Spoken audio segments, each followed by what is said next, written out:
Bonjour à tous et bienvenue sur l'Amfit, c'est Alex, préparateur physique et diététicien. Je reviens vers vous encore une fois avec une nouvelle vidéo concernant cette fois-ci l'épaule. Alors je sais, ça fait plusieurs vidéos que je fais sur ce sujet, mais permettez-moi encore une de plus, j'ai encore beaucoup de choses à vous transmettre concernant l'épaule, surtout que c'est un sujet que j'affectionne tout particulièrement parce que je vois encore beaucoup trop de gens qui ont des blessures à l'épaule, je pense notamment au conflit sous-acromial, alors que c'est quelque chose qui peut être prévenu facilement avec des simples mesures que tout le monde peut faire tous les jours sans matériel.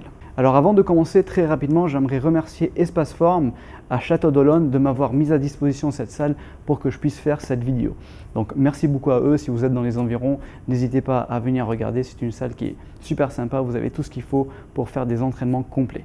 Pour ceux qui me regardent pour la première fois, donc le but ici sur la chaîne Olymfit est de vous transmettre mes connaissances dans le domaine de la préparation physique avec une approche biomécanique et scientifique de l'entraînement et aussi des vidéos autour de l'alimentation et de la nutrition du sportif. Donc si ce sont des sujets qui vous intéressent, bien sûr, je vous invite à vous abonner. Donc nous allons très vite rentrer dans le vif du sujet et le but aujourd'hui dans cette vidéo, ça va être de vous montrer un exercice test très facile que vous pouvez faire chez vous pour savoir si vous avez une bonne flexion de l'épaule. Et ici, je parle de la flexion dans le plan sagittal. Donc la faculté de lever les bras au-dessus de la ligne des épaules sans compenser par une hyperlordose lombaire. Il faut savoir que à cause de notre rythme de vie, de notre sédentarité, de la position assise devant les écrans plusieurs heures par jour, on finit par perdre de la mobilité au niveau de la ceinture scapulaire. Et ceci se reflète avec une épaule moins stable, moins mobile et qui est plus sujette aux blessures. Donc aujourd'hui, on va tester pour voir si on a une bonne flexion de l'épaule. Dans le cas où vous passez le test, tant mieux. C'est que vous êtes bon, vous pouvez continuer à faire ce que vous êtes en train de faire. Et dans le cas contraire, je vais vous montrer plusieurs exercices pour pallier à ce problème et retrouver une bonne mobilité de l'épaule qui va vous permettre bien sûr de diminuer le risque de blessure, surtout quand vous faites des exercices où vous avez besoin de porter vos bras au-dessus de la ligne des épaules. Alors pour faire ce test, c'est très simple, j'ai juste besoin d'un tapis au sol. Donc je vais me mettre dos au tapis, avec les pieds proches des fesses. Ici le but c'est de garder les abdos contractés et de coller le bas du dos contre le tapis. Donc si c'est une position, le fait de coller le bas du dos contre le tapis et d'effacer la lordose lombaire, si ceci génère des douleurs, je vous conseille d'écouter votre corps, de prendre une serviette, de l'enrouler, donc ça va vous faire une épaisseur que vous allez glisser dans le creux lombaire. Et donc dans ce cas-là, votre but ne sera plus de garder le bas du dos en contact avec le tapis, mais plutôt le bas du dos en contact avec la serviette pendant tout l'exercice. Je m'allonge sur le tapis, les abdos contractés, le bas du dos en contact avec le tapis et je dois maintenir ce contact pendant tout l'exercice. Les bras vers le plafond. Je vais pousser vers le haut et en même temps je vais aller chercher loin derrière la tête, tout en poussant vers le haut, loin derrière la tête. Et je vais aller le plus loin possible sans décoller le bas du dos. Donc ici vraiment la consigne à respecter, c'est de ne pas décoller le bas du dos. Et si je peux toucher les bras au sol sans décoller le bas du dos, c'est que j'ai une bonne flexion et une bonne mobilité de l'épaule. Dans le cas où vous êtes obligé de vous arrêter avant que les mains touchent le sol, ou alors si vous êtes obligé de décoller le bas du dos pour venir chercher le sol, c'est que vous avez une épaule qui n'est pas mobile comme il faut et donc il va falloir travailler sur la mobilité de l'épaule. Alors bien sûr, aujourd'hui, le but de cette vidéo, c'est de travailler sur la mobilité de l'épaule. Mais il faut savoir qu'on n'a pas que la mobilité qui est importante. Il faut aussi stabiliser l'épaule. D'accord? Donc une fois qu'on a amélioré la mobilité de l'épaule et donc on a acquis une nouvelle amplitude de mouvement qu'on n'avait pas avant, il va falloir travailler la stabilité de l'épaule pour pouvoir être solide dans cette nouvelle amplitude qu'on a acquis grâce à la meilleure mobilité. Et donc la stabilité de l'épaule, c'est un sujet que j'ai déjà traité dans d'autres vidéos. Il va falloir bien sûr aussi travailler sur la posture, d'accord, parce que je vous rappelle que ce manque de mobilité au niveau de la ceinture scapulaire et du rachis dorsal vient essentiellement à cause de notre posture au quotidien devant les écrans, assis avec le dos voûté, les épaules vers l'avant. Donc l'une des clés pour retrouver une bonne mobilité et des membres supérieurs fonctionnels, c'est bien sûr de corriger la posture. Mais ceci sera l'objet de prochaines vidéos. Donc nous allons tout de suite voir quelques exercices correctifs pour corriger ce manque de mobilité au niveau de l'épaule. Donc on va travailler sur les pectoraux, sur les dorsaux, sur le rachis thoracique, donc les vertèbres dorsales. Je ne vais pas rentrer dans des détails anatomiques et biomécaniques, ce sont des choses que j'ai déjà traitées dans d'autres vidéos. Donc si le sujet académique vous intéresse, vous allez pouvoir trouver dans les fiches jointes des vidéos qui traitent de l'aspect anatomique et biomécanique de l'épaule.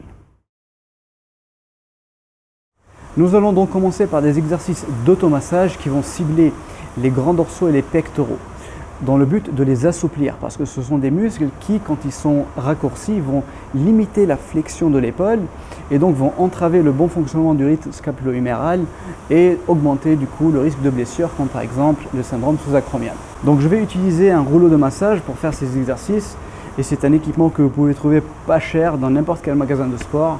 Je vous mettrai quelques liens de quelques articles qui sont pas mal sur Amazon dans la description de cette vidéo. Donc je commence par me placer et le but ici c'est de mettre le rouleau au niveau des grands dorsaux. Donc les grands dorsaux sont sous l'aisselle, donc dans cette zone là, et moi mon but ça va être de masser cette zone. Donc je vais me mettre sur le rouleau comme ceci, je vais essayer de mettre du poids dessus. Et ensuite, je vais faire des petits mouvements de va-et-vient en restant bien sur les grands dorsaux. Donc, je ne veux pas masser les côtes. D'accord? Donc, je ne suis pas ici en train de masser les côtes. Je me mets en position correctement pour bien ressentir le travail au niveau des grands dorsaux. Et je vais faire des mouvements, des tout petits mouvements comme ça, de va-et-vient. Et quand je ressens une zone sensible, qui est un peu plus douloureuse que le reste, je vais rester dessus et je vais faire des petits mouvements d'arrière en avant, comme ceci. D'accord? Donc le but ici, avec tous les exercices de rouleau de massage, c'est de travailler un peu sur les adhérences des différents tissus mous. Donc des petits mouvements de va-et-vient.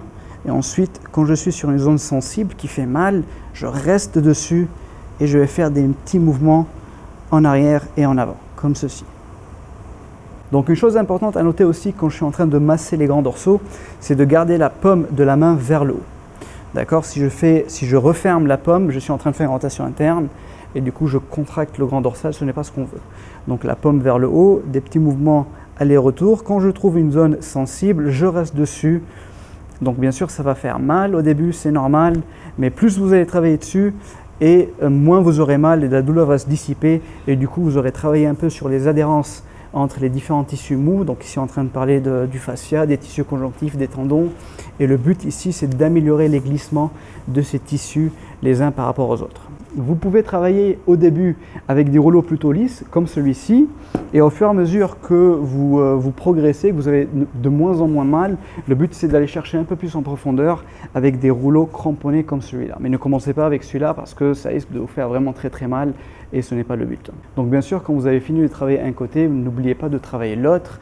Et ici, le but c'est de rester entre 30 secondes et 1 minute par côté en train de faire des mouvements d'aller-retour et en se focalisant sur les zones sensibles. Nous allons maintenant passer aux exercices d'automassage pour les pectoraux. Et dans ce cas-là, j'aime bien utiliser une petite balle de massage, c'est beaucoup plus efficace que le rouleau. Alors ici, on va se concentrer sur le petit pectoral, parce que c'est lui qui va plus limiter le mouvement de la scapula. Donc c'est lui qu'on va essayer de viser avec cet exercice. Donc on va mettre la balle de massage ici, au niveau du petit pectoral. Donc c'est vraiment dans le creux pectoral, hein, juste sous l'épaule. Donc on va mettre la balle de massage sur cet endroit-là. Et ici le but, ça va être de mettre du poids dessus. Donc je vais essayer de basculer mon poids de corps sur cette zone-là. Et je vais masser en faisant des petits mouvements circulaires, comme ceci. Je vais masser le pectoral et aussi le petit pectoral. D'accord ? Donc le but, c'est vraiment de bouger, comme avec le rouleau de massage et les grands dorsaux. J'essaye de masser tout le muscle. Donc bien sûr, je reste sur la zone charnue, sur le muscle en lui-même. Je ne vais pas aller essayer de masser les zones osseuses, comme le sternum ou l'acromio. Je reste vraiment sur le muscle.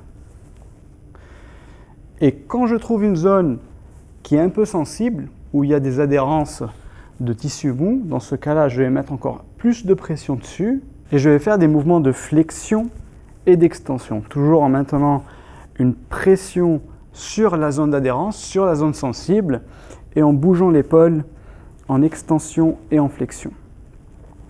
Alors bien sûr, au début, ça risque de faire mal, mais comme je vous ai dit, au fur et à mesure que vous faites ces mouvements d'automassage, la douleur va s'estomper et vous allez gagner en mobilité et vous allez permettre au tissu de mieux glisser les uns par rapport aux autres. Sur tous ces exercices d'automassage, il n'y a pas vraiment de règles.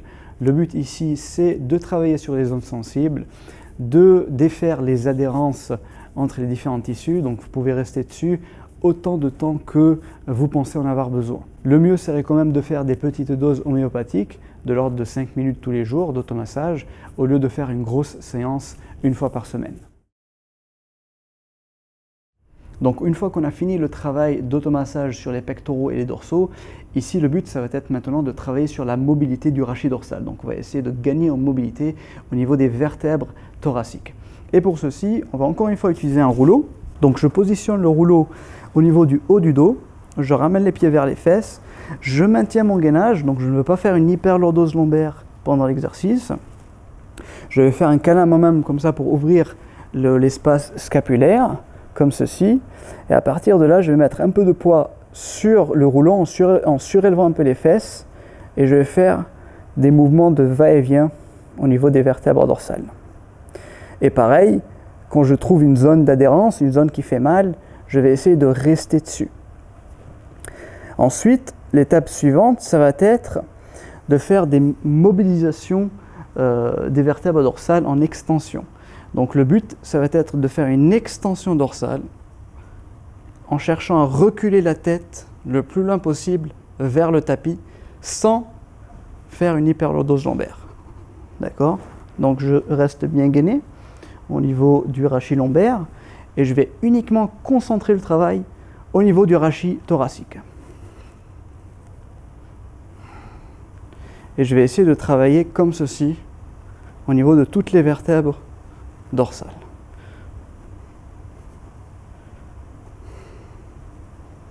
Donc la difficulté sur cet exercice, c'est de bien faire la différence entre une extension thoracique et une extension lombaire. Il faut rester bien gainé pour garder la colonne lombaire dans sa position neutre et ne travailler que sur l'extension thoracique. Je vais vous montrer d'autres exercices aussi avec le rouleau de massage pour mieux travailler l'extension thoracique et la mobilité des vertèbres dorsales. Alors ici, je me mets à genoux et le but, c'est de positionner les bras sur le rouleau, de faire rouler vers l'avant et d'essayer de pousser la poitrine vers le tapis. D'accord? Comme ceci. Et normalement, vous devez ressentir le travail au niveau des vertèbres dorsales. Donc c'est subtil, c'est peut-être pas facile à voir sur la caméra, mais ici j'essaie de pousser vers le bas. Vers le bas. Et je souffle en bas. Alors vous risquez de ressentir aussi un étirement au niveau des grands dorsaux, c'est normal, mais ici ce qui nous intéresse sur cet exercice, c'est vraiment l'extension thoracique et donc la sensation de travail au niveau des vertèbres dorsales au milieu du dos. Et donc encore une fois, vous faites quelques mouvements comme ceci, vous allez chercher le plus bas possible vers le tapis en soufflant. Donc voici deux exercices pour la mobilité du rachis dorsal. Je vous invite à regarder une de mes vidéos qui est dédiée pour travailler la mobilité thoracique, dans laquelle je montre d'autres exercices aussi complémentaires. Donc vous pouvez trouver cette vidéo dans les fiches jointes ou alors dans la description. Nous allons maintenant passer aux exercices d'étirement. Donc je vais commencer par vous montrer comment je fais pour étirer les pectoraux. Donc ici je vais utiliser un élastique. Comme vous pouvez le voir, l'élastique est accroché en hauteur, donc un peu plus haut que la ligne des épaules. Je vais passer ma main dans l'élastique, je le prends, je vais mettre un peu de tension dessus. Donc déjà dans cette position, je sens l'étirement au niveau pectoral. Et donc ici le but, ça va être de mettre de la tension sur l'élastique qui va tirer le bras vers lui. Et en même temps, je vais pivoter dans le sens contraire. Donc ici, je suis en train de bien étirer les pectoraux. Le point technique sur lequel il faut faire attention, c'est la position de l'épaule. Il faut que l'épaule reste en arrière.